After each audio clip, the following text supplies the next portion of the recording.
So our main concern right now as residents of Ward 60 is what's going to happen to the residents of the ward. Number one, the primary thing, even before the infrastructure, before they do the road and everything, we must find out the structural integrity of the buildings in the surrounding area, because there are people that live here. It's their mothers, their children who are going to school tomorrow, and the gas is continuing to leak here. So our main priority is that the residents of the ward, or the residents of the ward, the people that are living in the street, if there is a need for them to be given alternative accommodation, that must be the main priority before we even look at the question of infrastructure. So you guys live here. You live here in the Johannesburg CBD. Yes. Do you live near to where this happened? Yes. So has anyone spoken to you and said, this is what's happened, this is the level of danger, and it's better to get out of the area? No, nobody has spoken to us. We've just been seeing a lot of media, and we've seen a lot of police presence and all of those things. But nobody has actually spoken to the residents and told them that this is what's actually happening. Are you afraid? Definitely.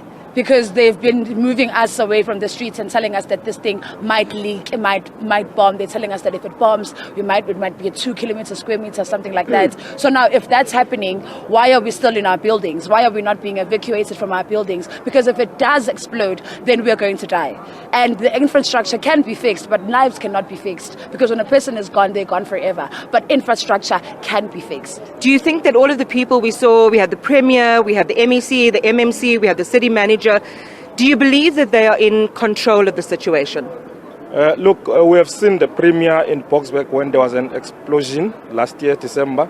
We've seen the Premier going again in Ekurhuleni when there was a leakage again where people died overnight.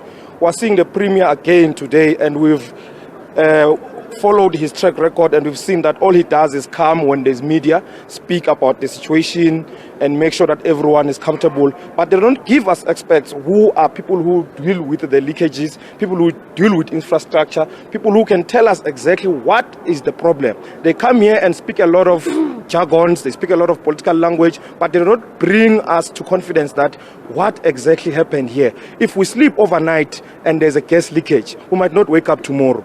And the politicians don't sleep here. They sleep wherever they sleep, in Sandton, in Centurion. They don't care about the people who are here, who are supposed to wake up tomorrow and go to work and go to school. So we are not confident about, especially Prima Panyaza Lesufi. He is a person who makes empty promises.